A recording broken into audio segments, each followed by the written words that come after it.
यह एक सच्ची कहानी है। सीमा एक समझदार और बहुत सिंपल लड़की थी। उसे बचपन से ही कुछ बड़ा करने का शौक था, पर घर की परिस्थिति उस वक्त ठीक ना होने के कारण वो आगे नहीं बढ़ पाई। एक दिन उसकी माँ सीमा से बोलती हैं, सीमा बेटा, तुझे कल लड़के वाले देखने के लिए आ रहे हैं। जल्दी से तैयार हो जाना अच्छे से। अरे माँ, मुझे अभी शादी नहीं करनी। अरे नहीं बेटा, ऐसे नहीं बोलते। लड़का भी अच्छा है, बस थोड़े गरीब है, पर तुझे बहुत खुश रखेंगे। बस यही तो चाहिए हमें।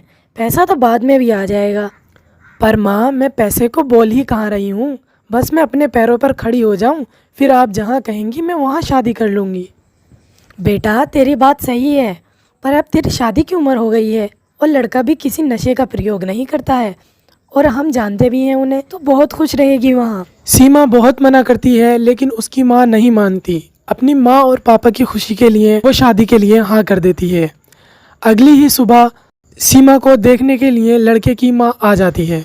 सीमा पहले ही नज़र में उन्हें पसंद आ जाती है और वो सीमा को देखकर बहुत खुश होती हैं और वो बोलती हैं, हमें आपकी लड़की पसंद है, बहुत अच्छी है आपकी लड़की। अगर आपको भी हमारा लड़का पसंद है तो हम शादी की बात करते हैं फिर।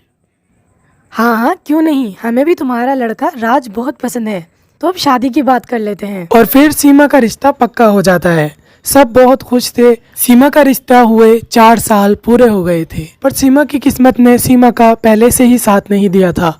इस बार भी उसकी किस्मत कुछ और ही चाहती थी। सीमा के शादी के 8 दिन पहले ही एक कोरोना नाम की बीमारी फैली, जिसने पूरी दुनिया में लॉकडाउन लगा दिया। इसमें शादी में ज़्यादा लोगों के आने की अनुमति नहीं थी। ये सुनकर सीमा के पैरों तले ज़मीन खिसक गई और वो बोलती है, अरे ये क्या हो गया? सब मेरी मजाक पहले से ही बनाते थे, अब तो सब और हंसेंगे। इधर सीमा टेंशन में थी और वो अपनी किस्मत को सोच सोच कर रो रही थी। दूसरी तरफ उसके माँ बाबा भी बहुत टेंशन में आ गए थे। उसकी माँ उसके बाबा से बोलती है, अरे अब क्या होगा? हमने तो सारी तैयारी कर ली है और अब तो सब हमारी मजाक बनाएंगे। अब हम कर भी क्या सकते हैं, जब किस्मत में ही ये लिखा है। तभी फ़ोन बजता है। रमेश फ़ोन उठाता है और बात करता है। उस पर राज की माँ बोल रही होती हैं कि शादी को आगे बढ़ाना चाहिए। उसके बाद सरला पूछती है, क्या हुआ? कौन था फ़ोन पर? राज की माँ का कॉल था। वो बोल रही थी कि शादी आगे बढ़ा दो। ऐसे कैसे हो सकता है? हमारी सारी तैयारियां हो गई हैं, सारा दहेज भी आ गया है। अगर शादी आगे बढ़ी तो सारा सामान खराब हो जाएगा, और रिश्ते को भी 4 साल हो गए हैं। अगर शादी नहीं हुई तो शायद रिश्ता भी टूट सकता है। हाँ, सही बोल रही हो, मगर अपने रिश्तेदार भी आगे बढ़ाने को बोल रहे हैं। पर लॉकडाउन कब हटे कुछ पता नहीं। 1 साल भी लग सकता है, 2 साल भी। जब तक तो सारा सामान भी खराब हो जाएगा और हमसे जलने वाले भी बहुत हैं। क्या पता वो रिश्ता भी टूटवा दें। हाँ यही तो, आप उनको समझाओ कि हमने ये 4 साल बहुत मुश्किलों से काटे हैं। अगर 1 साल और आगे बढ़ गया तो बहुत मुसीबत हो जाएगी, हमारा रिश्ता बहुत मुश्किलों में पड़ सकता है। फिर वो समदन से बात करते हैं और वो मान जाती हैं और शादी का दिन भी आ जाता है। सीमा अपनी माँ से बोलती है, माँ, ये सब मेरी ही किस्मत में क्यों लिखा है? सारी परेशानियाँ मैं ही क्यों झेलूँ? बेटा ऐसे नहीं बोलते, क्या पता इस सब में कुछ अच्छा हो जो हमें ना दिख रहा हो। अब तेरे सारे दुख खत्म हो जाएंगे। अब तू ससुराल में खुश रहेगी, बहुत खुश रहेगी। और फिर विदाई का टाइम हो जाता है। सरला अपने समदन से बोलती है, बहन जी, अब हमारी बेटी आपकी हुई, आप हमारी बेटी को खुश रखना।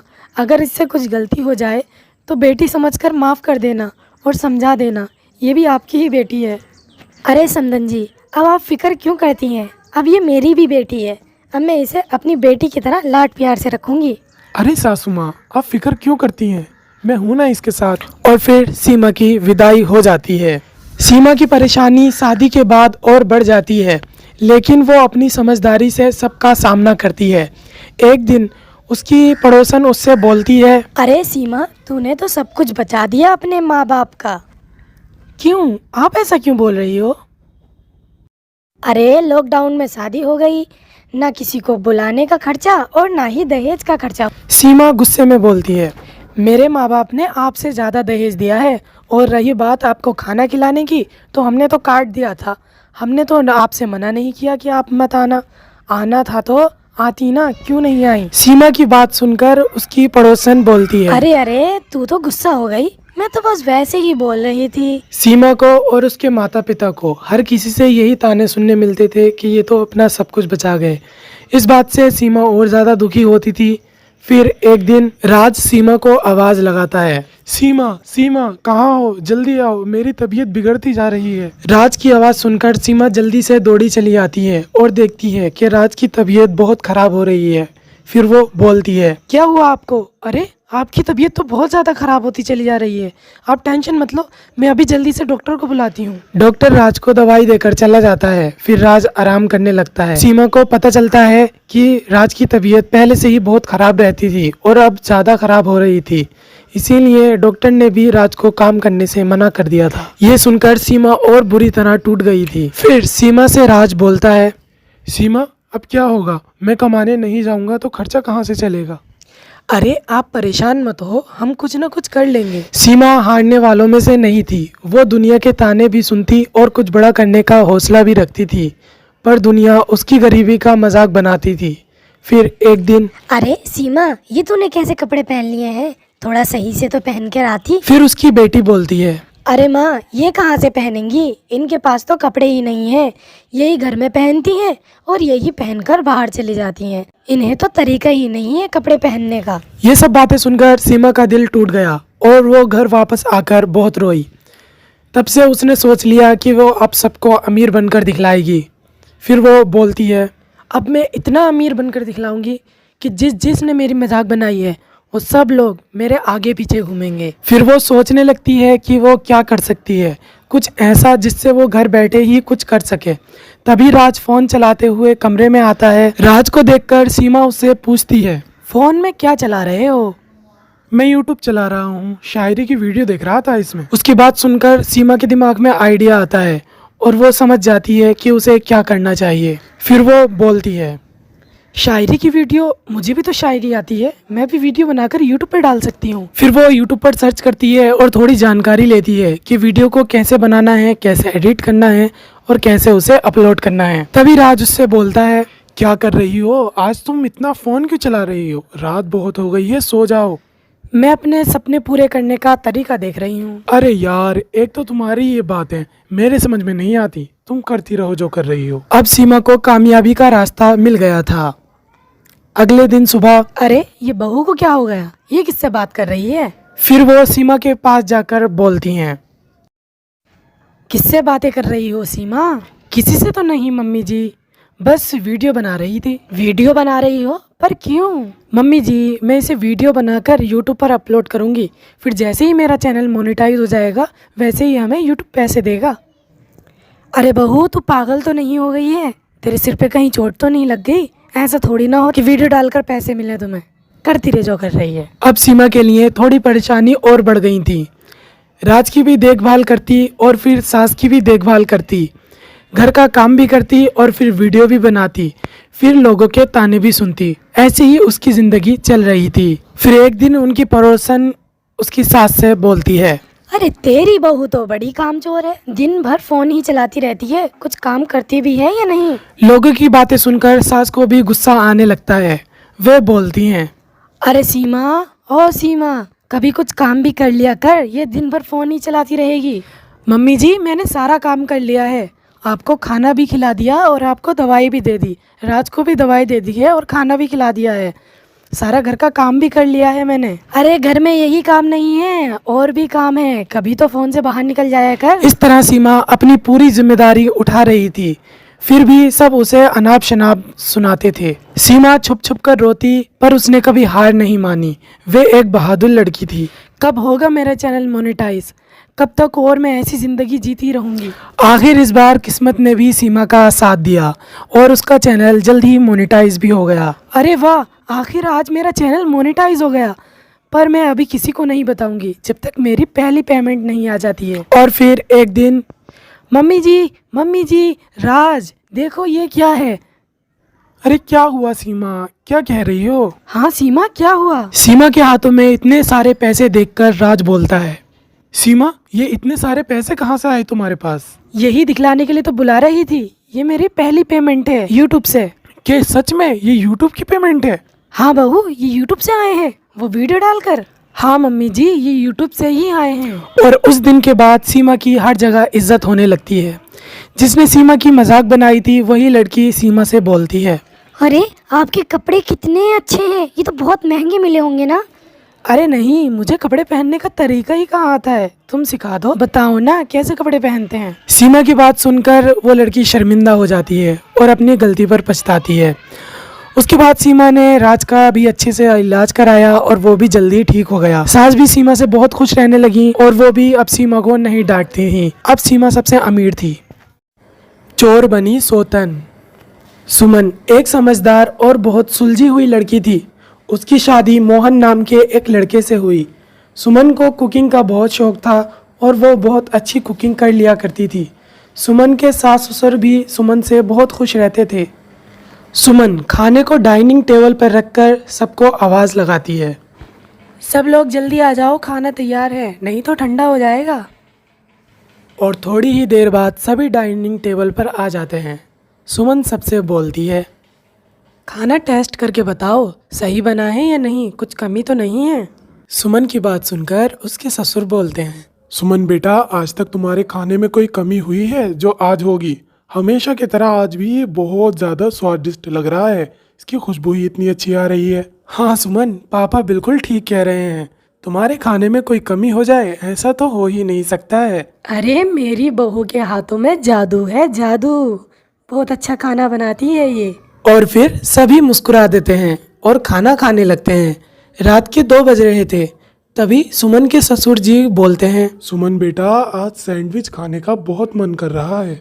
इस पर सीता बोलती है, अरे पागल हो गए क्या, इतनी रात में सैंडविच कहाँ से आएगी। हाँ वैसे मन तो मेरा भी बहुत कर रहा है खाने को। तभी सुमन बोलती है, बस इतनी सी बात, तुम मुझे 10 मिनट दो, मैं अभी आती हूँ, थोड़ी देर वेट करो। इतना कहकर सुमन जल्दी से किचन की ओर दौड़ी चली जाती है और फटाफट जाकर सैंडविच बनाने लगती है। उसके हाथ की सैंडविच का स्वाद अलग ही होता था। वो सबसे अच्छी सैंडविच बना लिया करती थी। उसकी सैंडविच हर किसी को पसंद आती थी और इस बार वो अपने ससुराल में बना रही थी। वो सैंडविच लेके उन्हें परोस देती है और बोलती है, पापा जी जल्दी खाकर बताइए कैसी बनी है सैंडविच। इस पर उसके पापा जी बोलते हैं, सुमन बेटा, इतनी अच्छी सैंडविच तो मैंने आज तक खाई ही नहीं है। इतनी अच्छी सैंडविच तो रेस्टोरेंट वाले भी नहीं बनाते हैं। तुम्हारे हाथ में तो सच में जादू है, जादू। हाँ सुमन, मैंने बड़े बड़े रेस्टोरेंट की सैंडविच खाई है लेकिन ऐसी सैंडविच आज तक नहीं खाई। वाह बहू वाह, मज़ा आ गया, तेरे हाथ में वाकई ही जादू है, जादू। उसके बाद सब सैंडविच का मज़ा लेते हैं और अपने अपने रूम में चले जाते हैं। दूसरे दिन बाहर उसकी सहेली रीतू मिलती है। वो बोलती है, अरे सुमन कैसी है यार तू। सुमन, तेरे और मोहन के बीच कुछ चल रहा है क्या। नहीं तो, लेकिन तू मुझसे ये सब क्यों पूछ रही है, कोई बात है क्या। अरे यार, मैंने मोहन को एक लड़की के साथ देखा था। वो 1 महीने पहले शादी कर चुके हैं, तो मैंने सोचा तुम्हारे और मोहन के बीच सब खत्म हो गया होगा, बस इसीलिए तुमसे पूछा। क्या, ये क्या बोल रही हो रीतू, क्या तुम मुझे उस घर तक ले जा सकती हो। हाँ क्यों नहीं, चलो। फिर रीतू सुमन को उस घर तक ले जाती है और दोनों देखती हैं कि मोहन एक लड़की के साथ खड़ा था। तभी वो सुमन को देख लेता है और बोलता है, अरे सुमन, जैसा तुम सोच रही हो वैसा कुछ नहीं है, समझो मेरी बात को। तभी सुमन गुस्से में बोलती है, तुमने मुझे धोखा दिया है, अब मैं तुम्हारी शक्ल तक नहीं देखना चाहती, मुझे तलाक चाहिए। दूर खड़ी सुमन की सोतन ये देखकर मुस्कुरा रही होती है। मोहन तलाक को रोकने की बहुत कोशिश करता है लेकिन उन दोनों की तलाक हो जाती है। सुमन अकेले ही अपनी माँ के घर रहने लगती है। उसके माता पिता अब इस दुनिया में नहीं रहे थे। वह सोचती है, अब मैं ये सब भूल जाऊंगी और अपनी ज़िंदगी की एक नई शुरुआत करूंगी। फिर वो सोचती है कि क्यों ना वो सैंडविच का ठेला लगा ले, जिससे वो उसका खर्चा पानी भी चलता रहेगा और वो काम से भी लगी रहेगी। उसके बाद वो अपना सैंडविच का ठेला खोलती है। उसकी सैंडविच सभी को इतनी पसंद आती है कि उसके ग्राहक बोलते हैं, वाह क्या सैंडविच है, ऐसी सैंडविच तो मैंने आज तक किसी रेस्टोरेंट में भी नहीं खाई, जैसी सैंडविच आप बनाती हो। शुक्रिया मेरी सैंडविच को इतना पसंद करने के लिए। हाँ सच में तुम्हारे सैंडविच का स्वाद सबसे अलग है। सच में बढ़िया स्वाद है। शुक्रिया आप लोगों का मुझे हौसला देने के लिए। कुछ ही दिनों में उसकी सैंडविच बहुत फेमस हो जाती है और दूर दूर से लोग उसकी सैंडविच को चखने के लिए आने लगते हैं। दूसरी तरफ मोहन की दूसरी पत्नी चोर निकलती है और वो उसका सब कुछ चुराकर भाग जाती है। उसके बाद मोहन सुमन से माफ़ी मांगने के लिए उसके ठेले पर आता है और बोलता है, मुझे माफ़ कर दो सुमन, मैं तुम्हारा गुनहगार हूँ। मुझे मेरी गलती की सज़ा मिल चुकी है। हम अपनी ज़िंदगी की नई शुरुआत कर सकते हैं। घर वापस चलो सुमन, प्लीज़ घर वापस चलो। ये सुनकर सुमन गुस्से में बोलती है, नहीं मैं वापस कभी नहीं जाऊंगी। मैं अपनी ज़िंदगी में खुश हूँ। मुझे तुम्हारी कोई ज़रूरत नहीं है। मुझे तुम्हारे चेहरे से भी नफ़रत है। चले जाओ यहाँ से। ये सुनकर मोहन शर्मिंदा होकर वहाँ से वापस लौट जाता है। सुमन ऐसे ही आगे बढ़ती रहती है और बहुत फेमस होती है और वो अपनी ज़िंदगी खुशी खुशी जीने लगती है। ससुराल के पुराने सोफ़े। भैया ज़रा अच्छे से काम करना, ये बहुत पुराने सोफ़े हैं। ये मेरे मायके वालों ने दिए थे।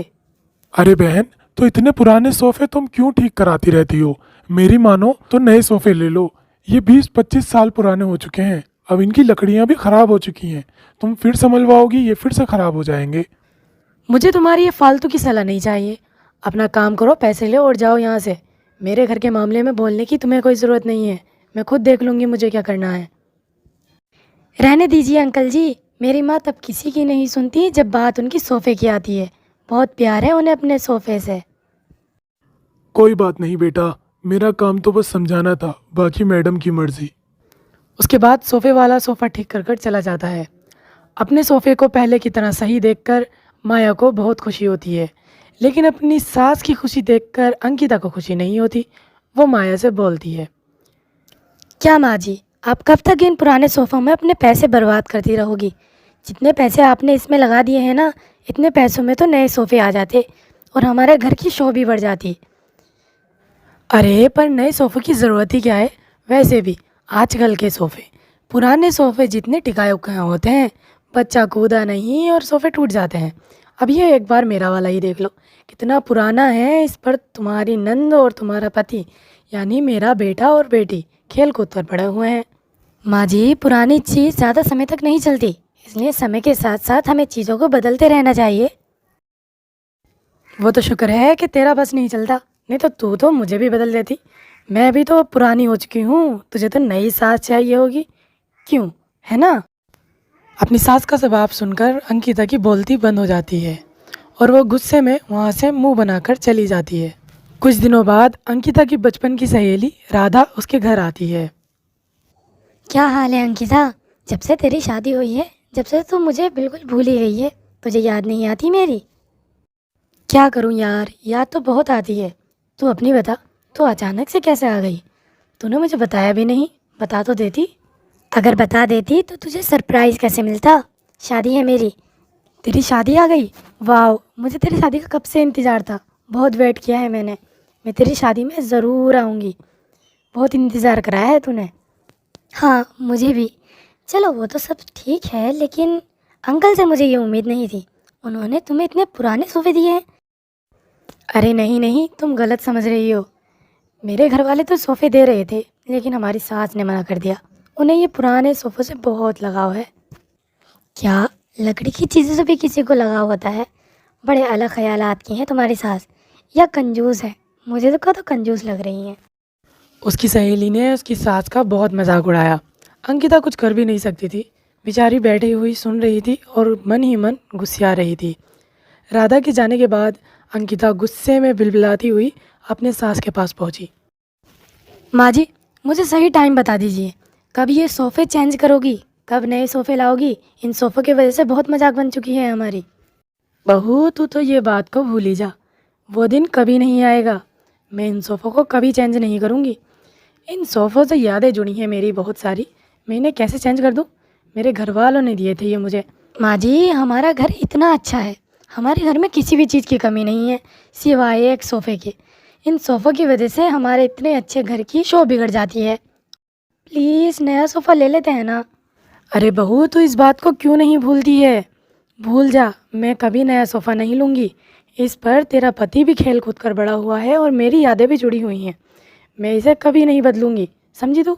अंकिता अपनी सास को बहुत समझाने की कोशिश करती है, लेकिन उसकी सास उसका एक नहीं मानती और उसे इग्नोर करके वहाँ से चली जाती हैं। उसके बाद अंकिता भी अपनी सास से ज़िद करना छोड़ देती है। कुछ दिनों बाद उसकी नंद कोमल को देखने लड़के वाले आते हैं। अंकिता अपनी सास से कहती है, माँ जी, आज तो कोमल को देखने लड़के वाले आ रहे हैं, अब तो इन सोफ़ों को बदल दो। हमें पता है कि हमें इन सोफ़ा पर कितना और कितनी देर बैठना है, लेकिन उन्हें नहीं पता होगा।